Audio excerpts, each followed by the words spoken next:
Hello guys, how's it going? Welcome to this episode of the Shrewsbury Biscuit podcast. I'm coming to you at the beginning of this podcast because I want to explain and apologise about something during this podcast, because I think this podcast is amazing. It's got really good flow. The chemistry is great between us. Listen how I call Ryan Brian like 3 times, I think, during this podcast. Huge apologies, Ryan, from D4 drivers. This is one of those things, I guess, but by the end of it we're all friends and stuff. But yeah, so thank you for listening to this episode, and apologies, Ryan. The problem is I could edit that out, but there are like really nice flowing parts of conversations and stuff, so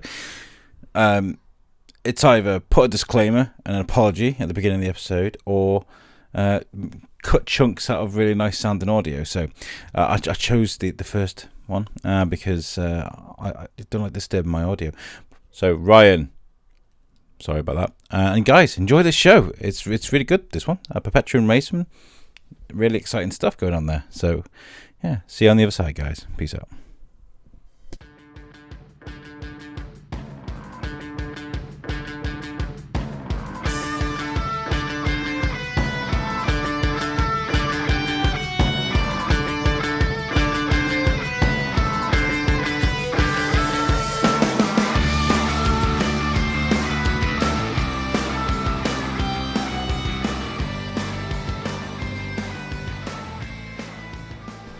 Hey guys, how's it going? Welcome to the Shrewsbury Biscuit podcast. Today we're coming from the D4D Drivers Medical Centre. Drivers, D4 Drivers in Battlefield. And today we're joined with Perpetuum Motorsport, and we've got Lee and Andy. So I've got to explain. I don't like saying this much on the podcast, but I had a drink last night, so my head's a little bit dizzy. But I have been so looking forward to speaking to you. I got an email, I think it was off Becky, who was telling us about your amazing achievements at Silverstone and your motorsport team. But I think first, what we need to do is we need to go back and sort of discover where this started, right? So, first of all, thank you for coming on the show. Yeah, thank you very much. No problem. Second of all, what is Perpetuum Racing and where did it come from? Shall I explain that one? Yeah, go on, you explain it. So I started racing about 5 years ago in a saloon car, and got bored with it very rapidly. You say you just started racing, you just get I moved book a day at I used to ride horses, and I had a succession of quite serious accidents where I broke my back basically twice. No. Yeah. So it was a case of I needed to stop and do something else, and I'm a bit of an adrenaline junkie, so I needed to find something. So the car racing for me was the next big thing, and so I already had a saloon car, so started racing that, but it was boring. Yeah. So went to Alton Park one day where I saw the Jedis, the F1000s that we now race, and the commentator saying these are the fastest things in club sport that you can go near. Lee winning a race anyway, and his father jumping up and down on the bank, and I stood there beside him watching him, not knowing at the time that we'd be so closely linked in the future, and got involved when I had a test day, found it, got hooked. First season went as a privateer, so in other words, by yourself, the car, and to be honest, struggled because it is such a massive leap from not knowing what you're doing to quite a complicated thing to run. They're so noisy. I used to do marshalling at Alton Park, right? So I used to be with the guys in the corner waving the flags and rushing out to pick up all the tyres and things when people made a mess, right? And I remember the first race day I went there, there was a succession of races. So you had the Grand Tourers, you had the I think it was Seat Leons at the time that had come around, and then the F1 1000s come around, and you could hear them from the pit lane. We were miles, like, and you could hear them coming. You're like, oh my god, they got. Yeah, it's an incredible noise. Yeah, they scream at all. They like scream 12,500, 13,000. So it's a fabulous noise. Yeah, but they were they were a bit of a hook listening to them. And anyway, so then Lee was driving for the factory team at the time, but obviously being local to each other, we got friendly and decided to form Perpetuum. And the big hook for me was obviously knowing Lee, and Lee being a previous champion and massive experience and incredibly fast driver. The amount I can learn off of him has been incredible, really. So you picked up the sport like sort of later, forgive me, but later on in life. Quite late in life. Yes. Yeah, we won't go into that one.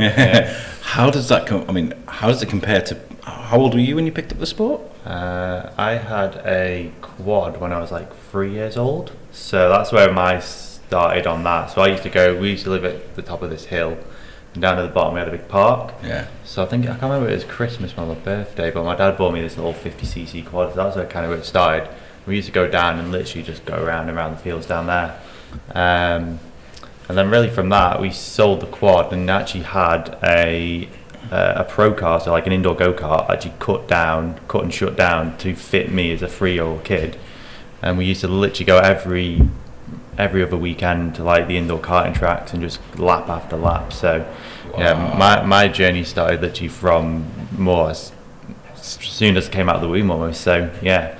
So it's like it's embedded into you. It's like it literally runs through your veins, and I guess like it's almost a natural instinct for you now.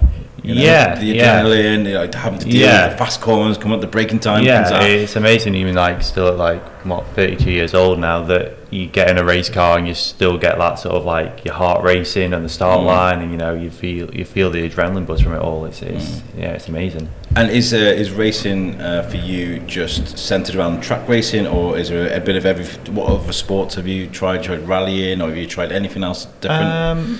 Not massively. I mean, I play a bit of golf every now and then. But then slow it down a bit. Slow it down a little bit. But then that's probably more frustrating than the racing itself. Every time you get on the course, it's I think the racing is more of a control thing as well, because like you're driving the same track over and over again, and you're almost like trying to achieve perfection. Yeah.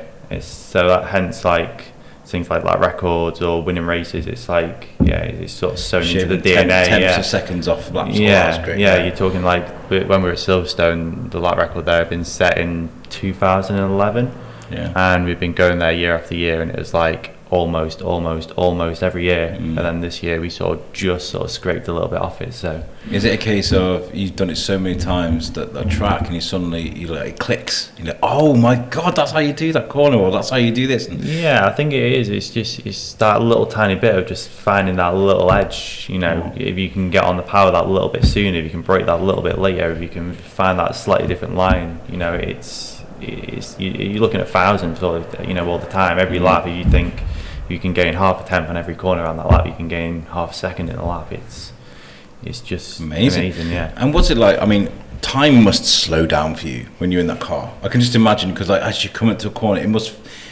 a lap for you must feel like a day. Like, you know what I mean? Because it takes so long. I think it depends on the circuit, really, doesn't it? I mean, you go to somewhere like this weekend, we're racing at Brands Hatch, and Brands Hatch, you feel like you're crossing that start-finish line like every second. It's seconds. It's like you feel like you're going to cross there, and it's like a 15-minute race. You'll do 17, 18 laps, and 17, 18 laps around Brands. You're just constantly turning right. And then you'll go somewhere like Snetterton, Alton Park, long laps there, and they can feel like they're quite a long lap because there's so many corners, and every corner is different as well.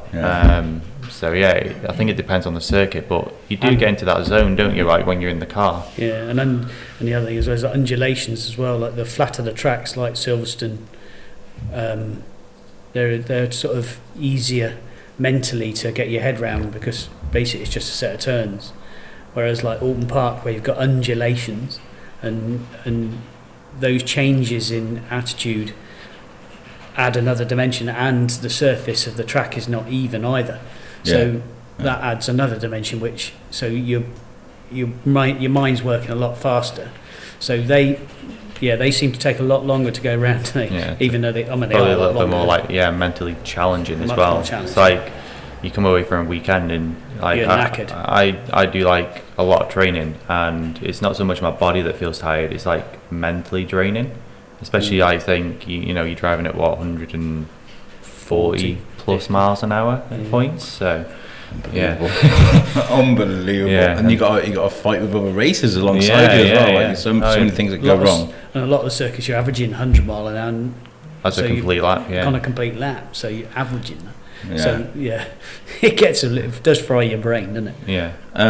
Is there anything that's happened to you in your career that's kind of, I don't want to say, have you had any accidents or any crashes, but is there anything that's made you sort of hesitant in what you do?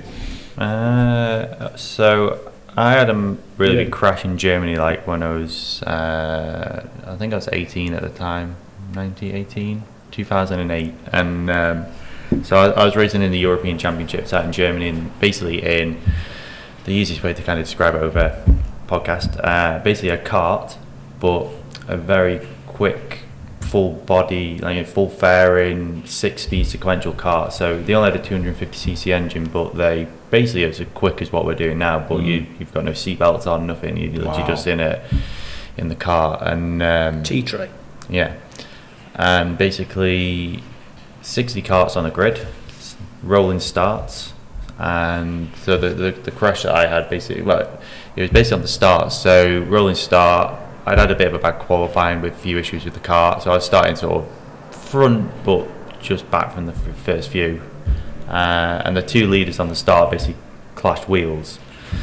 Starts basically spinning, so kind of like Spa 95 with the F1 when like they had the massive pressure to start there.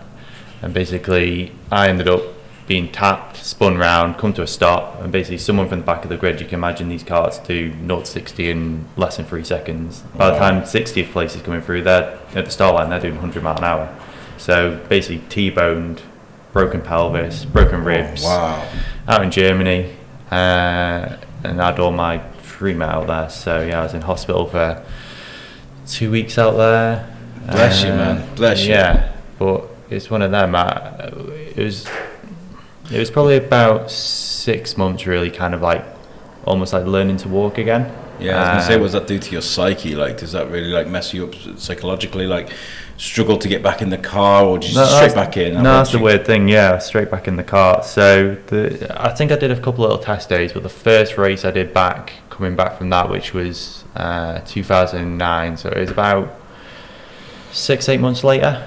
We went out and we were racing at Anglesey, and it was the first race. It wasn't the first race of the season, but I think it was basically you had like a one-off race within this race weekend, which was for what they called like the UK Cup. So it was like quite a prestigious race, and I remember sort of being on the grid, and we hadn't been that competitive all weekend. And I was like, I really want to win this race. I really want to win it. I'd like it. It's sort of one that eluded me a little bit. So we went out and I was running sort of in the top 3. I think it was the last lap of the race, and I knew where I wanted to make this overtake, and I think it was about 2 corners to go, lunged up the inside, got the lead, and literally did everything I could to like make my car as wide as possible, and crossed the line, won the race literally by a hair's whisker, and we got back to the pits, and that was like the first time I'd like really sort of like pushed my body at that point. And I remember being sat back in Parc Fermé when we got back, and everyone else gets out the carts. Literally my legs were just like seized in the car, like because of my pelvis had just seized up. So I was sat there and it was waving my arms, and like obviously when you're in Parc Fermé, it's just you and the car or Carl, and then like a few marshals and whoever else is around, but obviously parents and anyone who's with the teams that are allowed in. So I'm sat there like waving my arms, and my dad's there like looking at me, and he's like, I need to get in there, and literally he had to pick me up and carry me back to like the caravan, because literally I just couldn't walk, because like everything just seized back up again. Oh my god, so you really pushed yourself past that limit of wow. That goes to show you what competitiveness can do to someone, you know, how much you, I mean, that's unbelievable. What does it feel like, the rush of winning a race like that on the last lap, or you know, that just sounds... it's one of them, you almost kind of can't describe it sometimes, because it's just like that, like, I don't know, like euphoric feeling, isn't it? You almost just sort of like sit back afterwards and you're like almost a bit speechless sometimes, but then other times you sort of just I suppose it's like how hard you fight. I remember a couple of years back we were racing in the F1000, and it's probably the hardest year we'd had. We were racing against a young lad who had come in who was like really competitive, and it literally went down to the wire, and I think it was at Donington Park, the race before the last race, and I knew I had to win this race to basically take the championship fight to the next round to keep it going. And he got away at the start, and I was it was nip and tuck all the way through the race, literally within a second. And it was the last lap of the race, 3 corners to go, and I just kind of got close enough to sort of start showing my nose a little bit. And he'd made just the smallest little mistake, and I thought, if I can put him under pressure now with 2 corners to go, I've got an outside chance here. And I basically did a bit of like a Mansell kind of move, like kind of dummied him, went to the inside, he went to cover it, I went to the outside, he outbraked himself, went deep into the corner, I passed him with 2 corners to go, and I remember like crossing the line and just like banging the steering wheel. Like, it's one of them, you just like, it's probably like the best feeling in the world. Amazing. You know, you push yourself the whole race trying to catch him, and like you just get him on the last lap, and it's like you just kind of like explode with that emotion, don't you? The closest I've got to that is probably a video game. Do you know what I mean? I'll never know what that feels like. Yeah. It's just unbelievable. Living the dream, man. So it sounds like by putting Perpetuum together, you found the right guy in Lee. He's just this guy, he's just racing through and through, right? Yeah, I mean, it's really made a huge difference to me from being sort of, well, back of the grid to now I'm sort of a mid runner now, which is quite it doesn't sound much of an achievement, but you know, when you put it in context with what is probably one of the fastest, most competitive grids, certainly in club sport, I've done quite well, and then my times at Silverstone this time were easily comparable for like 5th position in previous years, but the whole grid just went that little bit quicker, and there was only seconds between. Oh yeah, like 2 seconds covered the whole grid, field of like 25 cars, well, 24 cars, whatever it was. And to get in there, you know, was in the mix was really good. But yeah, my Silverstone didn't finish too well because in the end my engine blew up and I caught fire. So, oh no. So yeah, I was the I was the human torch fireball going down the final straight. But yeah, ended up a bit of a mess. But never mind. Well, I mean, you've got something to attain towards now. You got almost like it's the coaching really. Yeah. And we as a team. Like when we're off to Brands Hatch next weekend, and we've got a 3rd driver now that's just joined our team, and again, you know, he's joined predominantly because obviously with Lee there, the coaching and the advice is brilliant. So it enables you to up your game really and try and get somewhere near these front runners. Yeah. I mean, I love my Formula One and stuff, and you know, you hear about team tactics and all these things that get these phrases that get thrown around, and I do always wonder what it's like to be in a racing team because you're both rivals, but you're a team at the same time, you know. And what would it be like if you pipped him to a position or he pipped you? There's much chance of me ever pipping this guy. We do. I mean, yeah, occasionally Donington last weekend, we were actually only 1 position away on the grid, weren't we? Grid. Yeah. So yeah, watching him go off and trying to keep up with him is quite interesting. But I can imagine not today, Andy. See you later. Yeah, I have self-preservation. What goes into running a motorsport team like this? Then is it hard? Is it hard? Is it a case of a lot? Yeah. It's a massive amount of work. Yeah, what you see at the circuits is only really half of what goes on in the background. I imagine, probably less than half, really, in a way. It's like you spend 3-4. I mean, we usually race, say, 6 times a year. On average, it's normally a month apart each race, sort of through from April till September, October.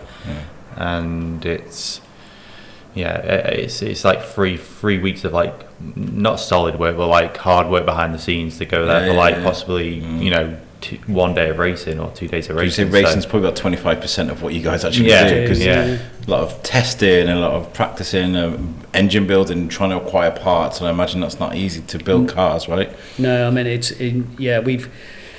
we started when we formed obviously Perpetuum. Originally it was just obviously me and Lee, and we were sort of a bit, what's the word, sort of quietly at it really, but we suddenly realised that we weren't very well organised, and because obviously none of us had ever run a team like that before, but luckily Lee's father's a builder, and I had enough space, so he built us a purpose-built unit, so we've got a proper unit space, so nice. So we've got a very we've got a dedicated workshop for these cars. We got enough space for effectively 5 Jedis in the workshop, and we got things like flat patches, which are where you set them up, which again not many people are lucky enough to have. So we've got a perfectly flat area where we can put our scales and our setup equipment, which again at the moment one of the problems that Lee's car had when we went to Donington was all setup issues. So at the moment that's sat on the patch, which we're desperately trying to get that finished for next weekend. So that's where we'll be heading after here. It must be super heartbreaking and frustrating when, like, you feel like you've got everything right with the car. You get to race day and you go to turn the key, and these problems happen. Like, and we don't tend to. In fairness, we don't tend to have those sorts of issues. We have failure, because the cars are very. They push everything to 100%, and of course when you put a driver like Lee in it as well, then it gets pushed to 110%. Yeah, especially when you're looking for like that final little tiny bit of those tiny bits. That's where the stresses come on the car, and there's a lot of parts that are lifed. So you've only got effectively 15 races in a pair of front stub axles. So things are permanently going out of tolerance, so we throw them away, start again. So we're very well prepared in the fact that everything is changed, serviced, built properly, but then you still get failures because everything is pushed to the max. And that's when things but most of our problems tend to be usually electronic, don't they? Usually, it's usually electrical. It's usually. I drive a Citroen. I know exactly what that's like. Well, obviously, with our cars, it's the fact that it's a race car that's had a bike engine put into it, so it's kind of made to fit in it. So and there's a lot of parts, obviously, on like the loom for the bike that you don't need indicators, lights, all this sort of stuff that's on there, which you've got to kind of like get rid of out of it, but without causing any other electrical issues as well. Okay. And then like you're adding like constantly like new parts onto it as well. So like all your lap timers, like instrumentation.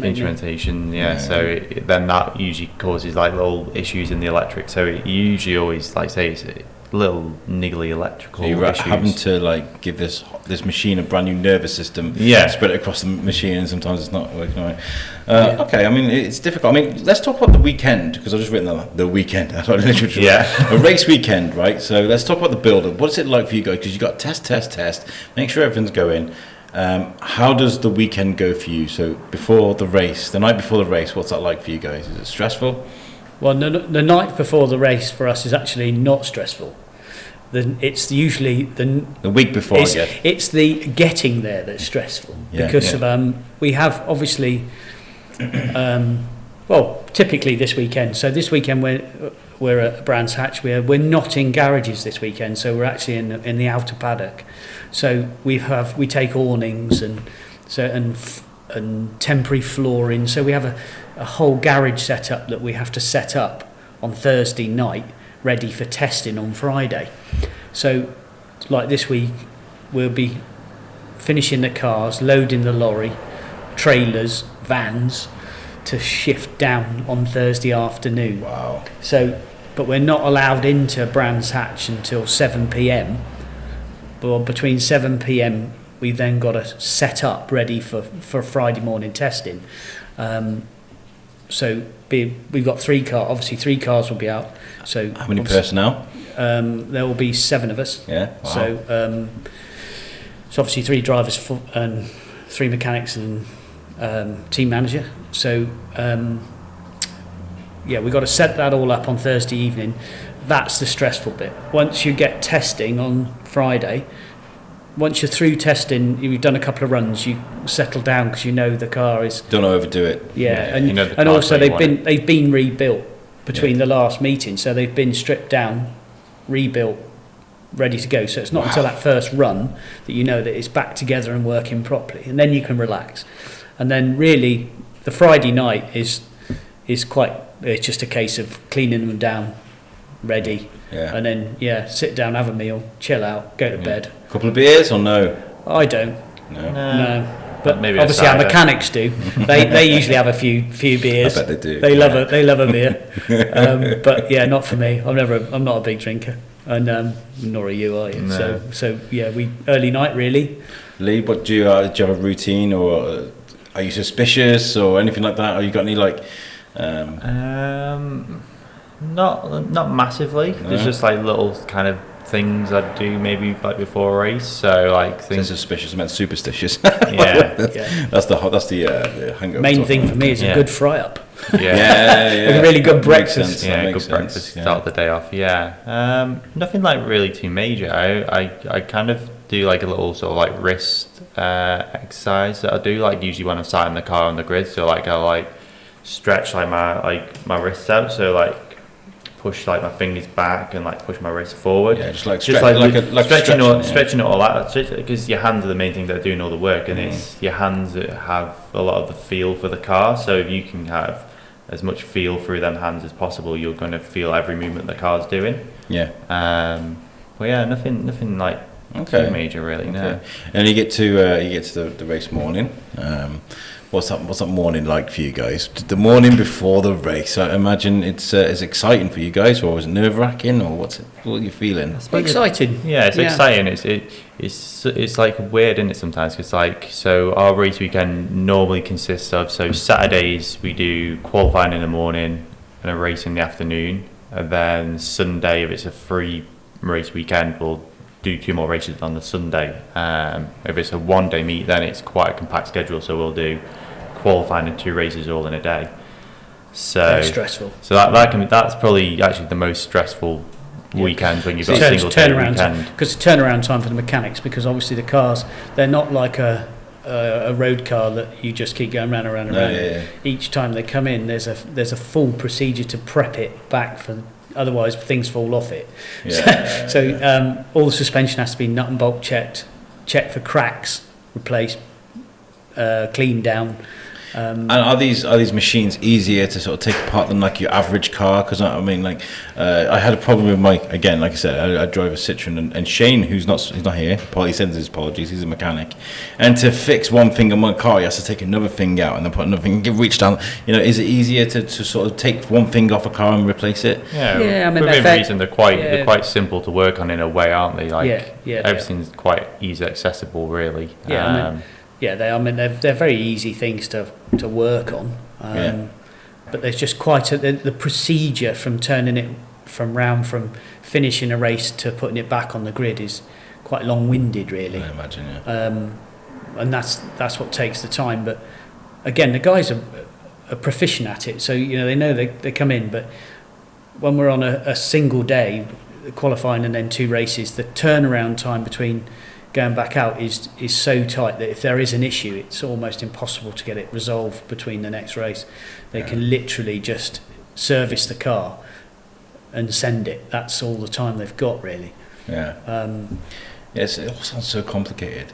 I mean, one more question about before the race, by the way, because I'm trying to get my listeners and myself in the seat with you guys, right? The lights, I'm thinking. When they all go red and then they kick off. What is going through your mind as soon as those lights go off? Because we'll start with you, Lee. Obviously, you've been doing this since you were a kid. What's going through your brain then? I guess nothing, everything. What? I suppose a bit of everything, isn't it? Because you kind of you've got the lights coming on, so you see this 5-second board come on.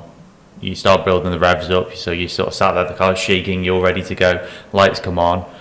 I suppose it depends where you're on the grid as well. So if if I'm on pole, it's like, right, I've got to nail this start, I've got to get to that first corner first, because if I don't get to that first corner first, then my race becomes a lot harder than it should be.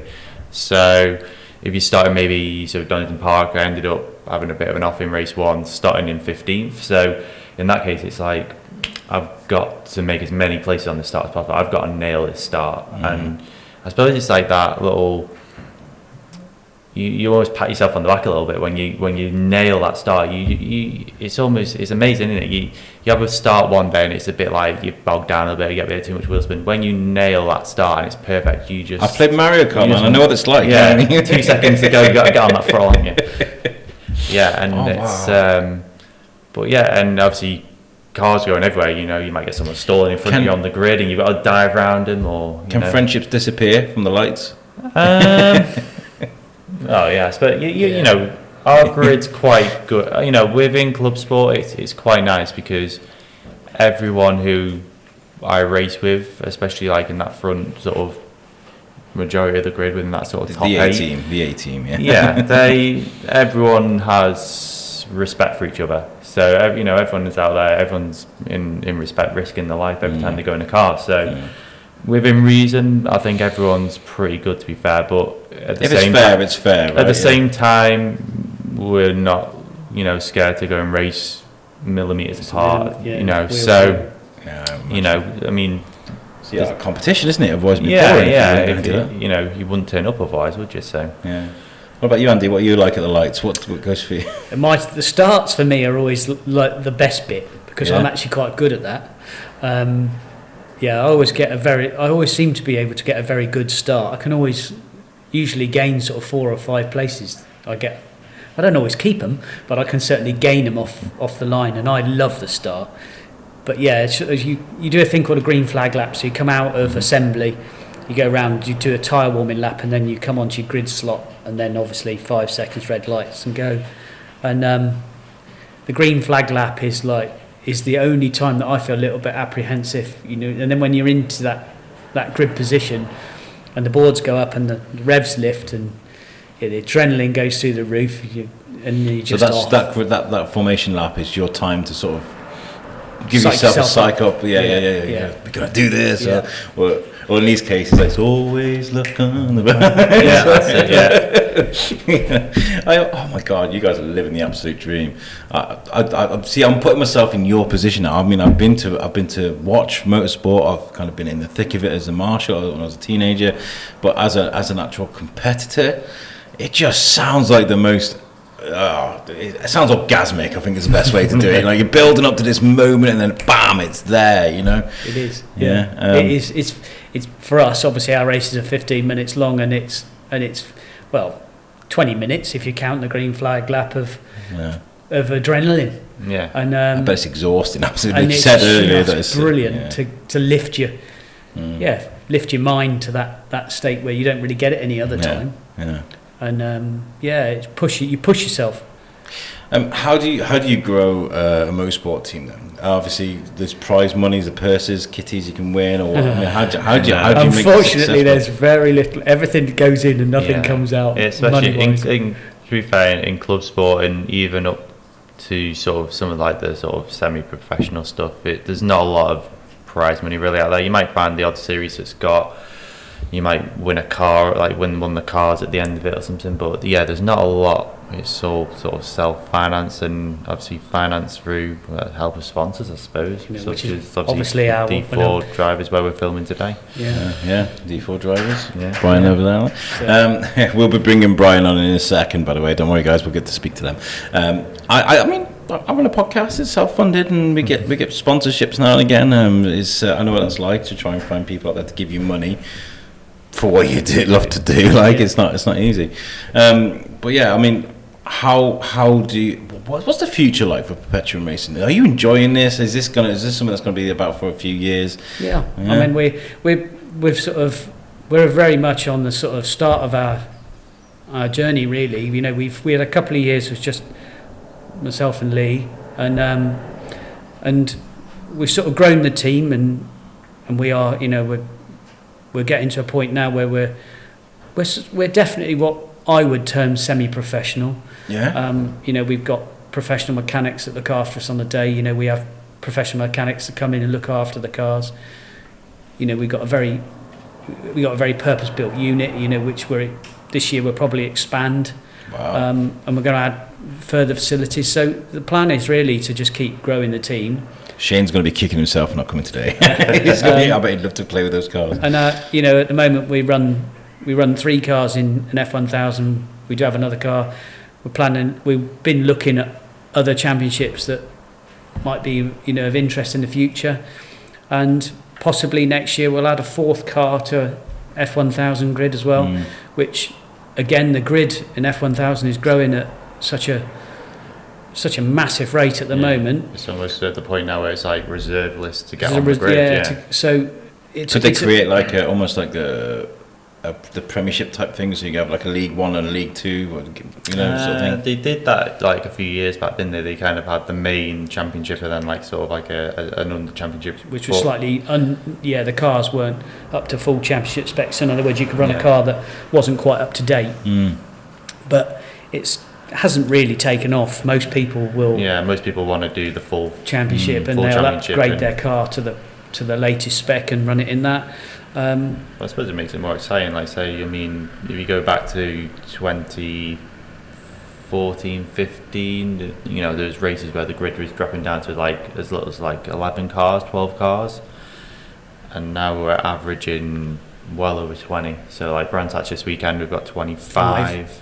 25 cars are on the grid for this weekend. Yeah, which crazy. So around Brands Hatch, that's going to be very interesting. Yeah, I mean, I've played racing games. I know Brands Hatch is very compact and very hard. It's not. It's a very technical track. This is all very fun. Have you guys like grown a fan base as well? I imagine there's people that are fans of your team and buying merch off you. What's going on there? We haven't quite got into that bit yet, have we? Oh, you definitely merchandise. need to. We've we probably do need to start doing something. I mean, like that, really. we all really kind of properly got going probably 2 years ago. Really, we sort of, because I think was it 2017 we started running together, or 2018 might have been. But it's only really probably the last 2 years we've sort of like really started getting everything together now. So probably the next year. Probably the worst time to start a racing team, right? Just before a pandemic. Yeah. Obviously last year was a bit of a washout, but we still did manage to get out a few times. Yeah, we did a couple of races, didn't we? So it was obviously back end of the year. But this year hopefully full year, and probably going into next year. Maybe expand the team a little bit further. Then who knows? I would love to bring me and Shane and some microphones, maybe a couple of cameras as well. Come to a race weekend with you guys. That would be amazing. Yeah, and come to Alton Park. Yeah, it's only up the road. Yeah. When we'll be there. September. Yeah, September. Yeah. Okay. We'll give you the dates after. But that'd be great.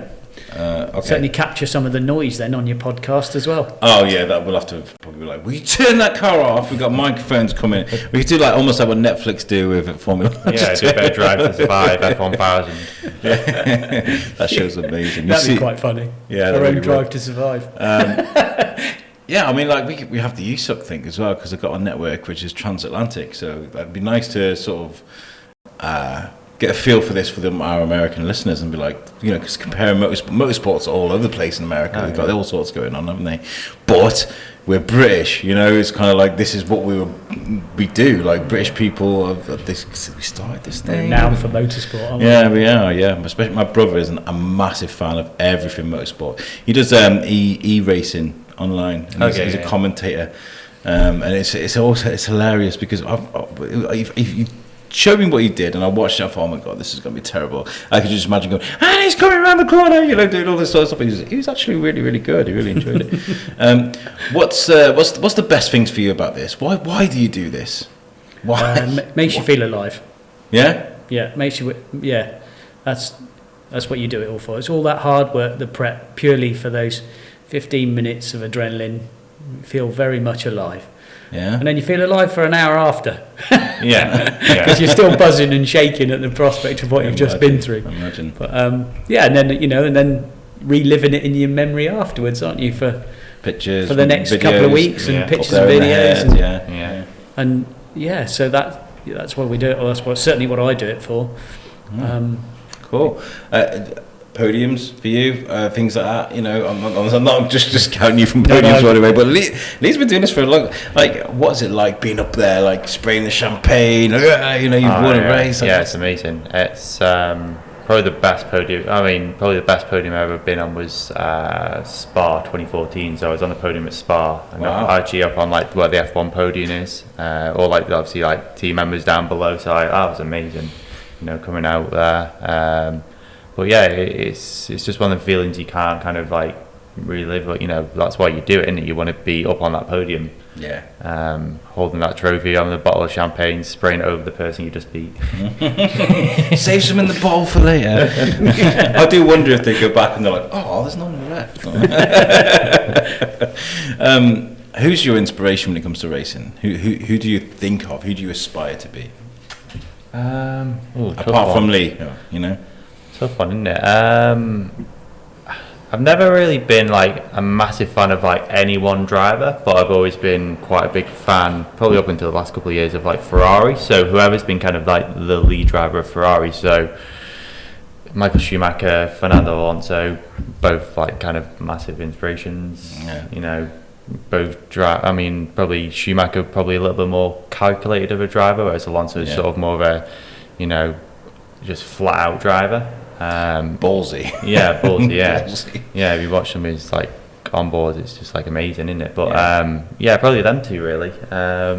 Schumacher has obviously sort of like grown up as the man who was 7 times world champion. It's and like some of the stuff he could do in a car was like amazing. Not Ralph Schumacher then, no. No, Ralph, no. Bless him. Trying to go against Michael Schumacher, his own brother. Jesus Christ. What about when we talk about races and people? Is there mine would be a bit off the wall. Mine was Tony Pond. Yeah. Yeah, because of I used to do a bit of rallying when I was a lot younger, and so Tony Pond, and I used to be amazed by that man. And obviously after that was Colin McRae. Yeah, God bless him. Yeah. And quite an amazing guy. So those were 2 rally drivers, really, not circuit drivers. We used to do a bit of that as well. That's where it went from the rally marshal into Alton Park. It kind of progressed, and I remember I needed to get to a point, and the course car was like, "Jump in, don't worry, let's go." And took your helmet and went, and oh my God, no, like, don't ever do it, guys. It's crazy.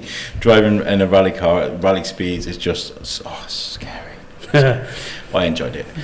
You guys are amazing, and I would definitely love to come and bring a tent, me and Shane. I don't know, whatever, and we'll come and camp out with you guys for a weekend, a race weekend, and sounds amazing. Get some photographs. We'll get like 3 or 4 podcasts that we can release on the weekend, day 1, day 2, day 3. Yeah. What do you reckon? Yeah. Well, we're awesome. up for that. Yeah. You get much more of a feel of the weekend then as you go through. Yeah. Just don't put me in the car with you guys. I'm screaming all the way around. We've only got single seats. Okay. So okay. No. Don't put me anywhere near it, honestly. Oh no, you guys have been amazing. Thank you for chatting to me. Now, what we're going to do? I'm going to invite Brian. He's going to come over and chat to us. Right. Okay. So now we're joined with Ryan, not Brian, from D for Drivers. Where does this happen for you guys? Do you guys sponsor Perpetuum Racing? Yeah, so I mean we're a private medical provider for professional drivers, so not just your car drivers, but HGV bus drivers and motorsport competitors. So we were formed by a doctor who essentially noticed that drivers needed a medical for their licence. The motorsport competitors needed a medical, but NHS GPs didn't want to do it. So they were charging extortionate rates, so £100 plus for quite a straightforward medical, which consists of a medical questionnaire, eyesight test and blood pressure check. So we started doing these medicals, and then I think one of our directors actually approached Andy and said that we'd like to work with them. I don't know if you can tell us a little bit more about that, Andy, because it was yourself that... Obviously Hannah had noticed the fact that I was involved in, obviously, the F1000 Championship, and she had already done her homework that we were one of the premier championships at club sport, and obviously club sport... We were just the best. And obviously club sport is predominantly where the volume market for motorsport medicals was, so wanted to get D4 drivers out there for that. So she approached me about whether we was interested in working with D4 drivers, which obviously we were. Yeah, of course. And it sort of progressed from there. It took probably 6 to 7 months to sort of iron out, really. And then our partnership sort of grown from there, really, and now D4 drivers are a massive part of what we do. Our cars are all full liveried, vehicles are Pretty liveried, Yeah. people are liveried, Yeah. and they're a massive part of what we do every time we go out. So Yeah, and we hadn't done anything like that before. So, like Andy says, it took a few months to iron out because we hadn't done anything like it before, and it was really exciting to sort of become part of it. So we do the motorsport medicals, and because of COVID, they actually suspended the need for a medical over the last 12 months. Okay.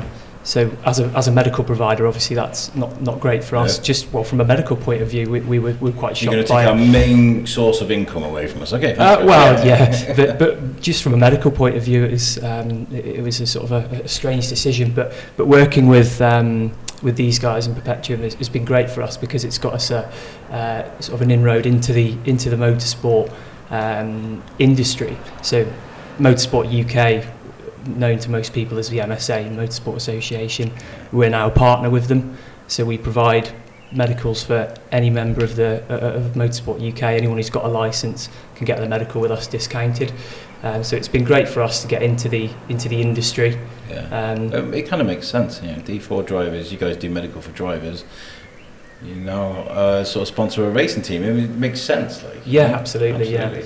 And like Andy said, it's great that all the teamwear, all the cars where the trucks that you put the cars in to drive to, all the race circuits, it's all liveried with D4 drivers branding. So it's great for us that we've got the name out there, so people know what we're about, what we're doing. It'd be good. I mean, have you ever thought of just turning up with a car, putting it in town square in Shrewsbury, just be like, here we are, sort of thing? Well, not quite that, but we have discussed previously some trade shows that we do, not just for motorsport, but some of the trade shows we do for, say, HGV, like truck fests, because they're a little bit bigger for us. It's a bigger market, so we go to a lot of them. And you find at shows like that, obviously, we provide a service rather than a product. Yes, so of course, it sometimes can be a little bit tricky to get people to come into your stand, because what are you offering other than medicals? So obviously you've got families there, kids there. Everyone needs an MOT from time to time, don't they? Do you know what I mean? Yeah, but the point being though that we have looked at, and it's been put on hold because of COVID, and we've stopped doing the shows so much. But we're hoping that we can get one or two of the cars at our stand, because it gives people a sort of a reason to come in. Kids want to jump in the car, and it's a bit more exciting for them. I imagine. Have you been to some of the race weekends? Have you guys been up to? Not personally, no. I think as Grant's been, yes. Yeah. So our owner is a massive motorsport enthusiast himself, and that was another reason where this came from. Really, he really wanted to get on board with it. So he's been to a couple of the race weekends, and taken all of our flags and banners. One that you sat in front of there. Yeah. That's cool, man. That's really cool, because you're giving life to this. Not only are you offering an amazing service, medicals for drivers, but you're also offering life force to this race team. And it's like almost symbiotic, isn't it? They help you, showing people who you are, and you help them with a bit of funding. Yeah, and certainly in the last sort of 6 to 12 months, we've had a PR company work with us to sort of promote these guys a bit more than we have been previously, and it's been working really well, as you can see. Hence why you're here. Well, tell people where they can find you and what you. Say someone brings D for drivers today, yes. And they want the services. What would they get from you? So, as I say, we were formed in Shrewsbury, I think about 7 or 8 years ago. It was just before I joined the company. And since starting in Shrewsbury, doing one clinic a week, we're now at Inverness to Truro, and about 85 locations in between. Wow. Running clinics in most locations once or twice a week, and more or less every single weekend, because obviously people at work, a lot of people that we see are working Monday to Friday, so they need out of hours appointments, and that's another reason why they come to us rather than their own GP, because they find it easier to get an appointment. So they would just come to us either by phone or online. We've got a UK based call centre right here in Shrewsbury. We're open 7 days a week. And they would simply give us a call. We get them booked in. Most people are seen within 5 days. So it's again, we're just trying to offer a cost-efficient alternative to the traditional option, which was your NHS GP. And also in the last sort of 12 to 18 months, it's been a real sort of help to the NHS, our service. It's released the burden that they've had, because a lot of NHS GPs simply haven't been able to do this work. And in fact, Motorsport UK and DVLA, who are the other authority that we work with in providing these medicals, suspended the requirement for a medical because NHS GPs simply couldn't provide the service. But here we are, 12 months on, and we're seeing more people than ever because more people are needing a medical. I mean, I don't know if anybody's tried to ring up the GP and try and book an appointment lately, but it's not easy. It's really not easy. So if you need these requirements to go and do your job, it's easy. Exactly. You just walk in, get your medical certificates, whatever you need to do, and get back to work, right? Exactly, that's it, yeah. So it's all about providing like a cost-efficient service for drivers that suits them. And that's what we've always based our service on, what the customer wants. And you know, I've worked all the way through the pandemic, and I work in Telford, so back in two. So I got to drive on the roads when they were so beautiful and clear, and it was just amazing to drive on. But one thing you'd always see HGV lorries up and back and down, because they're the backbone of industry, you know. Exactly. They keep the world turning, and so like these services are very important, obviously. Yeah, well, they're the definition of key workers, aren't they? Yeah. I think it's a bit of a running joke amongst our clientele that it was some of the most stress-free driving over the last 12 months without anyone else on the roads. But no, they are. I think people forget that they are, like you say, the backbone of the country, providing vital services. Without them, then you don't have food stocked up on the shelves in your local supermarket. And another question: would you ever get behind the wheel of an F1000 car and take you around the track? I'm not sure the missus would let me. I don't think it would be a good idea. I don't think I'd have the skill that Lee and Andy have. It's definitely not. Although from overhearing them when they're talking about it, you can certainly see why you do it, because the thrill, like you said, it makes you feel alive. It would certainly be a good experience. I imagine. Well, I have really enjoyed today's interviews, guys. Thank you so much for letting me do this. Thanks to, it's Becky, isn't it, from the PR? Yeah, from JMPR that set it up. Thank you for the email. And yeah, I'd love to get more involved with what you guys are doing, because you guys are Shrewsbury based, you're going out there kicking ass, and you're doing these amazing things. And I think it just makes sense that we give you guys that sort of that PR. I want to help you guys. You know, I want to sort of illustrate what you guys are going through. So my head's just gone.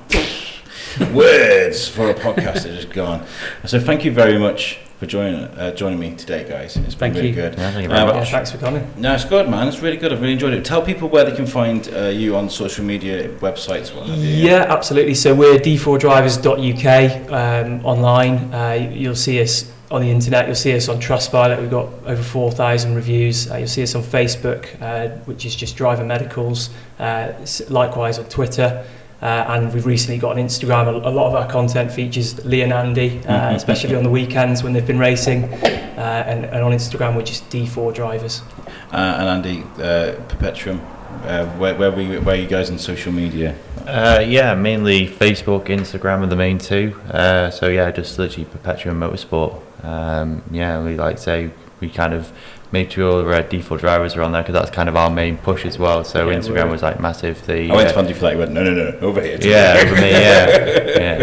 Definitely going to get into a bit more content on there. It's sort of, we only started it up actually probably start of the year, I think, really, just to sort of like really start pushing stuff out there for it. So Perpetuum Motorsport, Facebook, Instagram. Make sure you give these guys a follow, listeners, because they do great stuff. And also, if you're near and you hear Perpetuum Motorsport turning up at Alton Park or Donington, and go and give them a watch. People can watch, right? Yeah. Oh yeah. Come and say hello. Yeah, come and say hello. Come and have a sit in the car. Come and have your picture taken in the car. Why not? Get Lee or Andy's autograph as well while you're there. Yes, absolutely. I'll have to make sure I get it before I go today. Remind me. Also need to tell you guys about something that we're doing at the Shrewsbury Biscuit. We're going to be doing a 24-hour live podcast on the 29th of September at 9 a.m. I'm going to go live, and I'm not going to stop until 9 a.m. on the 30th. You're going to get 12 hours of the Shrewsbury Biscuit continuously live, and then you're going to get 12 hours of USUK, US UK, the other network that I do. And the idea is to raise money for Lingen Davis. The idea of this is all the microphones, the people I've spoken to, the resources that we've managed to, and friends that we've gathered around the world over the years. we're going to put them all into one place to help my local community to try and encourage others to do the same. Because if you've got a podcast, if you've got a vlog, a game streaming, an OnlyFans, I don't know, whatever it is you use, if you can use that to help your local community, we would like to encourage you guys to do that. We're selling our slots for sponsorship on that show. So like an hour is going to cost a minimum £50 donation, and for that hour we're going to get, this hour is sponsored by such and such, and we'll put your logo on the screen. We can get you on the show if you want to. We're still after guests too, so the 24-hour podcast challenge is coming soon. I mean, everything's going at 90 mile an hour now. Everything's starting to come together, and I'm kind of like panicking. Like, we've got a venue thanks to Shrewsbury Town community, and we have our main sponsors thanks to Reach, and we're going to sort out the website thanks to Web Orchard. So it's all very exciting. Yeah. If you want to get in touch with us, guys, make sure you go to our website, which is the Shrewsbury Biscuit podcast.co.uk, and we'd love to hear from you. Again, you guys have been awesome. Thank you very much for joining me on the show. Thank you. We'll catch you guys next time. Peace out.